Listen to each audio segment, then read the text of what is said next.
Subscribe करें हमारे DJ and technology channel को और पास में आ रहे बेल आइकन को दबाकर क्लिक करें ताकि आपको आने वाले स्वागत है मेरे नए YouTube channel DJ and technology में। आज हम बात करेंगे लाइव पार्ट 2 के बारे में, मतलब कि लाइव इन्फॉर्मेशन का जो मैंने वीडियो डाला था उसी के पार्ट 2 के बारे में हम बात करेंगे। जैसे कि मैंने ऑक्सिलरी सेक्शन के बारे में आप लोगों को बताया था पिछले वीडियो में, उसी चर्चा पर आज हम इस वीडियो के अंदर बात करेंगे और पूरी डिटेल के साथ बात करेंगे। साथ के साथ मैं आपको ये भी बताऊंगा कि आपके पास अगर ऑक्सिलरी सेक्शन नहीं है तो आपको कैसे वर्क करना चाहिए। अगर आपके पास मिक्सर में जैसे कि ऑक्सिलरी सेक्शन का ऑप्शन नहीं है आपके पास, तो आप उस पर कैसे काम करेंगे। साथ के साथ मैं आपको बताऊंगा कि आप एक्सटर्नल इफेक्ट अपने ऑक्सिलरी सेक्शन में कैसे जोड़ सकते हैं। जैसे मेरे कई भाई है जो कि स्टूडियो मास्टर जैसे वगैरह मिक्सर यूज़ करते हैं जिनमें इफेक्ट नहीं आता है, तो उसमें इफेक्ट को लगाएंगे कैसे। आप DD3 भी लगा सकते हैं, मैं आपको वो भी बताऊंगा कि वो कैसे लगाना है आपको। ठीक है, उसी के साथ साथ हम बात करेंगे आज इन सब चीज़ों के बारे में। तो आइए शुरू करते हैं इस वीडियो को और बात करते हैं इन सब चीज़ों के बारे में, ताकि मेरे भाइयों को मदद मिल सके और वो लाइव में अच्छे से अच्छा परफॉर्मेंस दे सके। तो शुरू करते हैं। हेलो दोस्तों, मेरा नाम तुषार दादिश है और ये मेरा चैनल डीजे एंड टेक्नोलॉजी है। आज हम बात करते हैं ऑक्सिलरी सेक्शन के बारे में। सबसे पहले मेरे कई भाइयों को नहीं पता है, वैसे ज़्यादातर लोगों को पता होगा इस बात के बारे में कि ऑक्सिलरी सेक्शन के क्या क्या यूज़ होते हैं, पर जिनको नहीं पता है मैं उनको बताना चाहूँगा कि जैसे कि ऑक्सिलरी सेक्शन आपके पास आते हैं कुछ मिक्सर में 2, 1 या फिर 6 अलग अलग ऑक्सिलरी सेक्शन आते हैं। जैसे यामा में 6 ऑक्सिलरी सेक्शन आते हैं, पर 4 पर्टिकुलर यूज़ के होते हैं और जैसे जो 2 एक्स्ट्रा लगे रहते हैं उनमें इफेक्ट होता है वैसे। लेकिन अगर आप उस इफेक्ट को गायब करके कुछ एक्सटर्नल लगाना चाहते हैं तो उसके लिए आपको प्री और पोस्ट का यूज़ करना पड़ता है, जिससे कि वो ऑक्सिलरी सेक्शन आपके लिए वर्किंग कंडीशन में आ जाता है। अब हम बात करते हैं इसके बारे में कि हम ऑक्सिलरी सेक्शन का यूज़ कैसे कर सकते हैं।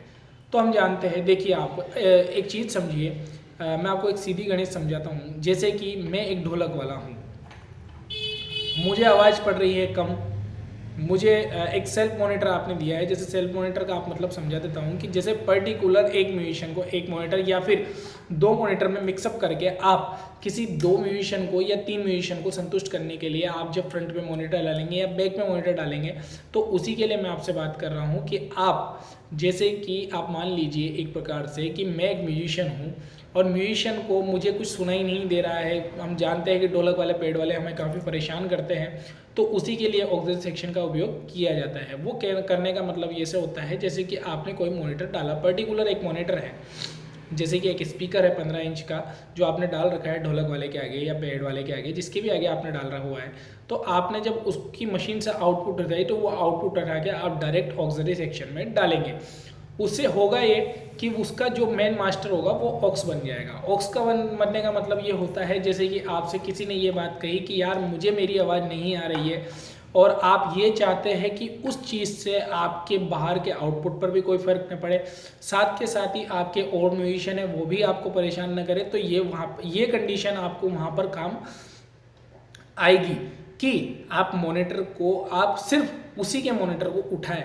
तो ये ऑक्सिलरी सेक्शन से आप कर सकते हैं कि उसी के चैनल के पर्टिकुलर चैनल पर आप जब उसका ऑक्स का वॉल्यूम ओपन करेंगे या फिर मैं कहूँगा बढ़ाएंगे, तो उसी के साथ साथ आपके उसी मॉनिटर का वॉइस बढ़ेगा जो कि या तो ढोलक वाले के सामने है या पेड वाले के सामने है जो आपने उस ऑक्सिलरी सेक्शन पर ले रखा है। जैसे ऑक्स 1, ऑक्स 2, ऑक्स 3, ऑक्स 4 होते हैं।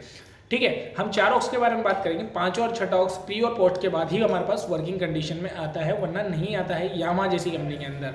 इससे पहले हम बात करते हैं अगर जैसे कि साउंड क्राफ्ट हो गई, एलन हेल्थ हो गई, तो इनमें पर्टिकुलर आपको 10 ऑक्स, कोई में 6 ऑक्स, कोई में 8 ऑक्स ऐसे मिल जाते हैं। साउंड क्राफ्ट में कहीं मिक्सरों में जैसे GB सीरीज है, इनमें कोई इफेक्ट इंटरनल नहीं आता है, इसलिए आपको सारे ऑक्स वर्किंग कंडीशन में मिल जाते हैं। अब हम बात करते हैं जैसे कि एक्सटर्नल इफेक्ट की। कुछ एक्सटर्नल इफेक्ट ऐसे होते हैं जो डिजिटल होते हैं, कुछ एनालॉग होते हैं, जैसे कि मेरे कई भाई ये DD3 वगैरह भी यूज़ करते हैं, तो उसके बारे में बता देता हूँ। हालांकि मैंने आपको पहले वीडियो में बता चुका हूँ कि DD3 एक इंस्ट्रूमेंटल इंस्ट्रूमेंट के यूज़ करने के लिए ही बना हुआ है, लेकिन कुछ जैसे उसको वोकल में यूज़ करते हैं तो उसको भी आप यूज़ कर सकते हैं। साथ के साथ ही मैं जैसे आप कहूँगा कि आप जैसे एलिसियस का मिडी वर्ब आता है, बेरिंगर का 20 चॉइस P है, उसी के साथ साथ अपने RV100 है, जूम 1204 है, ये सब कुछ है जी। काफ़ी अच्छे अच्छे इफेक्ट हैं इनके, मतलब इनका मुकाबला अभी तक नहीं हो पाया है। जूम RFX 1000 है, ये सब कुछ चीज़ें हैं जैसे कि जिनका मुकाबला अभी तक नहीं हो पाया है। साथ के साथ ही मैं आपको बताना चाहूँगा जैसे कि आपको इनको कनेक्ट करना है, तो आप कनेक्ट कैसे करेंगे इनको? कनेक्ट करने के लिए आपको क्या होता है, देखिए ऑक्सिलरी सेक्शन चाहिए आपको, फिर वहाँ पर आप ऑक्सिलरी सेक्शन चाहिए। वो कैसे रहेगा, जैसे कि मेरे जो इफेक्ट प्रोसेसर है, मेरा जो इफेक्ट प्रोसेसर है, मैंने उसका जो इनपुट है, इनपुट उठाकर मैंने इनपुट में एक जैक लगाई, उस जैक को लगाकर मैंने इनपुट से डायरेक्ट मेरे को जिस भी ऑक्स वाले वॉल्यूम पे उसका जो पॉइंट है, सॉरी जो भी उसका पॉइंट है वहाँ पर मुझे उस जैक को लगाना है। जैसे ऑक्सिलरी सेक्शन का जो आउटपुट सेक्शन होता है उस पर मुझे वो डालना है। अब मुझे आउटपुट कैसे निकालनी है, जैसे कि कहीं मिक्सरों में ऑक्सिलरी सेक्शन है उनके लिए बता रहा हूँ पहले मैं, फिर उसके बाद अपन बात करेंगे जिसमें जैसे ऑक्सी होता है उसमें पर्टिकुलर स्टीरियो चैनल नहीं होते हैं, उसके बारे में बात करेंगे। तो कि अब मैं क्या करूँगा, अब मैं उठाऊंगा मेरे जो इफेक्ट प्रोसेसर है उसमें से दो आउटपुट कैसे निकालूंगा कि मेरे जब पीछे L और R ऑप्शन होता है, आप सब जानते होंगे L और R मतलब लेफ्ट और राइट, ठीक है। तो मैं लेफ्ट और राइट के दोनों में से आउटपुट की केबल निकालूंगा, या फिर मैं एक कंबाइंड केबल यूज करूंगा जिसमें 2 जैक निकल रही हो, प्लस वो 2 जैक निकलने के बाद सिंगल जैक बन के आगे जा रही हो। अगर आपके पास ऐसा ऑप्शन नहीं है तो आप डबल जैक का भी यूज कर सकते हैं। जैक टू जैक को यूज़ करने के बाद जब आउटपुट में से आप निकालेंगे उसको, तो आउटपुट में से निकालने के बाद ही जैसे ही आप आउटपुट में से निकालेंगे दोनों जैकों को, आउटपुट में निकालने के बाद आपको मिक्सर का स्टीरियो चैनल यूज़ करना है। जैसे कि कोई लास्ट का 16, 17, 15, 16 या फिर जैसे आप 32 चैनल का यूज़ कर रहे हैं तो 31, 32, 29, 30 जो भी स्टीरियो चैनल है आप उसको यूज़ करेंगे, ठीक। उसको यूज़ करने के लिए आपको क्या करना है, जो उसका L और R जो दोनों उसके दे रखे 31 और 32 नंबर पर आपको दोनों जगह इनपुट करवानी है। उसके बाद आपका क्या हो गया, वो आपका आउटपुट सेक्शन हो गया। जैसे कि आपका प्री फेडर काम करता है, जैसे कि आपका मेन जिसमें जैसे कि आप यामा अगर आपने चलाया हुआ है सभी भाइयों ने, तो यामा में क्या होता है जैसे कि अपने इफेक्ट के फेडर होते हैं तो उसी फेडर का वर्किंग कंडीशन 31 और 32 नंबर के चैनल के फेडर पे आ जाता है। अब वो वर्किंग कंडीशन कैसे होगी आपकी, वो भी मैं आपको बता देता हूँ। आपको सबसे पहली बात ध्यान ये रखनी है कि आपको सेंड पूरा ओपन रखना है, जिसमें आपने इनपुट डाला है। जैसे कि मैंने आपको यामा यूज़ करते हैं अगर, या फिर कोई सा भी ऐसा मिक्सर यूज़ करते हैं जिसमें ऑक्सिलरी सेक्शन है और जिस पर आपने इफेक्ट प्रोसेसर लगाया हुआ है, तो सुनिए मेरी बात, कि अगर आप यामा यूज़ करते हैं या साउंडक्राफ्ट यूज़ करते हैं तो आपको सेंड पोर्शन को फुल ओपन करना पड़ेगा, मतलब कि पूरा खोलना पड़ेगा। जैसे कि मेरा एक मैं आपको समझा देता हूँ, स्टीरियो का आउटपुट होता है, समझिएगा। स्टीरियो का एक मेन फेडर होता है कि जिससे हम वॉल्यूम अप और डाउन करते हैं। अब वॉल्यूम अप डाउन करते हैं तो उसकी वॉल्यूम बढ़ती है और घटती भी है, तो वो हो गया उसका मास्टर। लेकिन उसी के साथ कुछ फेडर जुड़े होते हैं, जैसे कि हमारा जो 1 नंबर चैनल से 32 नंबर तक चैनल है, तो वो फेडर भी तभी वर्क करते हैं और तभी ऑडियो निकाल पाते हैं बाहर जब हमारा मास्टर उठा होता है। वैसे ही ऑक्सिलरी सेक्शन का भी एक मास्टर होता है। ऑक्सिलरी सेक्शन के मास्टर में होता ये है कि आप जब उसका मास्टर को पूरा ओपन करेंगे तो वो आपका सेंडो कहलाता है, सेंड, ठीक है, सेंड कहलाएगा। तो आपने जब सेंड को ओपन कर दिया तो सेंड को ओपन करने के बाद अब आपके पास रिटर्न क्या बना, रिटर्न जहाँ पर आपने आउटपुट की केबल लगाई थी, मतलब 31, 32 चैनल नंबर या 16, 17 जहाँ पर भी आपने जो स्टीरियो चैनल पर यूज़ किया था वो आपका रिटर्न कहलाएगा, ठीक है। अब आपके पास पूरे मिक्सर में इनबिल्ट इफेक्ट है, लेकिन वो उसी सेक्शन पे है जहाँ पर आपने ऑक्सिलरी में इन किया था। जैसे कि आपने यूज़ करा ऑक्स नंबर 4, ठीक। ऑक्स नंबर 4 अगर आपने यूज़ करा है तो ऑक्स नंबर 4 पर ही आपका इफेक्ट वर्किंग कंडीशन में आएगा, अन्यथा आप अगर दूसरे ऑक्स पर उठाएंगे तो नहीं आएगा। प्लस आपको हर चैनल पे ऑक्स नंबर 4 जिस पे भी आपको इफेक्ट देना है या कुछ भी करना है उस पर ऑक्स नंबर 4 खोलना पड़ेगा। इसी तरह आप जितने भी इफेक्ट ऐड करना चाहते हैं उनका कनेक्शन ऐसे ही होता है। और आप चाहे तो जैसे कि आपने मशीनें कभी कंबाइंड करी होगी या बूस्टर कभी कंबाइंड करे होंगे, जैसे आउटपुट निकाल कर हम इनपुट पर डालते हैं, तो ऐसे निकालते हुए आप 2 इफेक्ट को एक साथ जोड़कर एक पर्टिकुलर चैनल पर भी ले सकते हैं और एक ही ऑक्स के इस्तेमाल से उसको वर्किंग कंडीशन में ला सकते हैं। लेकिन मैं आपको कहूँगा कि बेहतर वो रहेगा कि आप दोनों पार्ट को अलग अलग यूज़ करें। उससे होगा ये, किसी को रिवर्ब चाहिए, किसी को डिले चाहिए, तो दोनों की समस्याएं खत्म हो जाएगी। आगे हम बात करेंगे अपने जैसे कि ऑक्सिलरी सेक्शन हमारे पास नहीं है, अब हम मॉनिटर का काम कैसे करें, ये तो बड़ी समस्या हो गई। कि अब हमारे पास तो ऑक्सिलरी सेक्शन तो है ही नहीं, अब मॉनिटर का वर्किंग कंडीशन में कैसे लाएंगे। या फिर हमारे जैसे अगर हमें चाहिए कि नहीं यार मेरा पर्टिकुलर एक मॉनिटर ऐसा होना चाहिए, या फिर मैं चाहता हूँ कि मेरे स्टेज अलग हो और मेरी आउटपुट अलग हो, तो मैं उसको कैसे वर्किंग कंडीशन में करूँगा। तो अब हम बात करते हैं यहाँ पर LR पोर्शन की।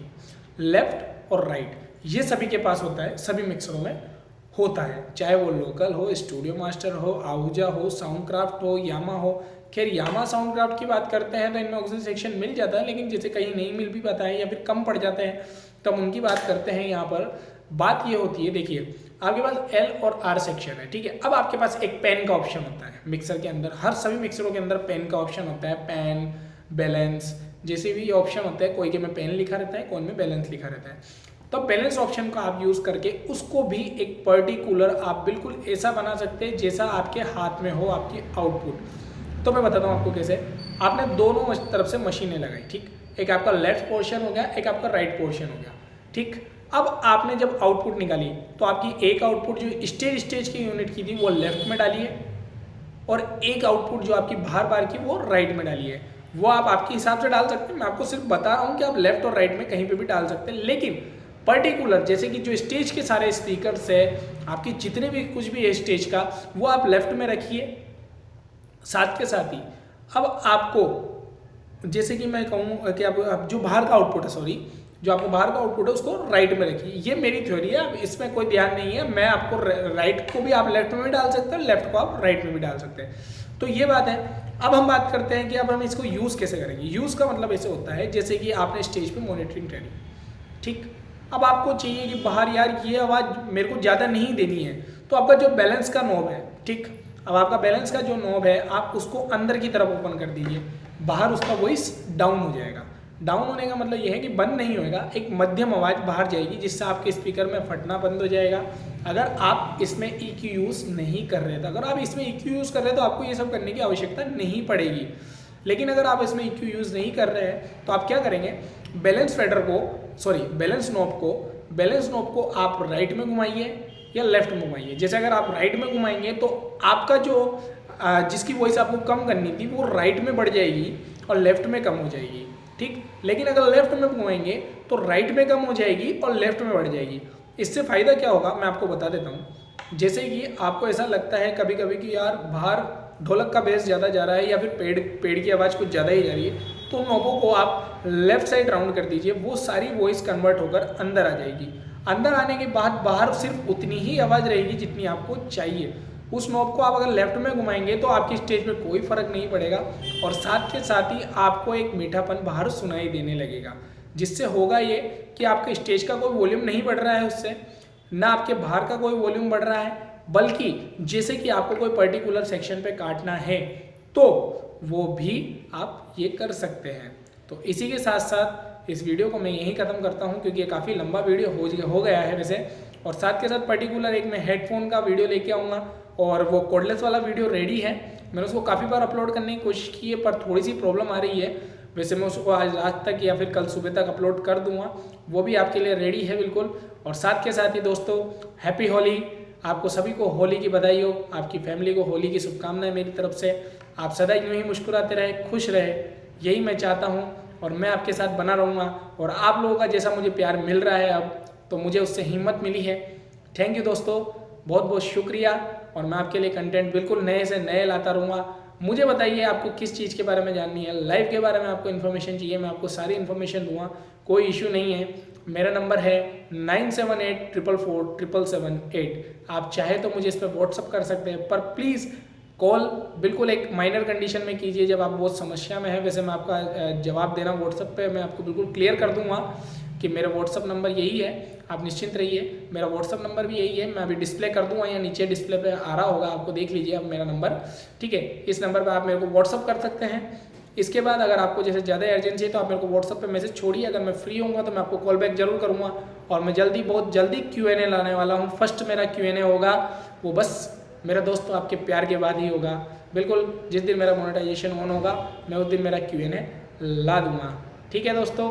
मिलते हैं अगले वीडियो में बहुत जल्दी। बहुत मज़ेदार वीडियो होगा और बहुत ही अच्छा कॉर्डलेस माइक्रोफोन है।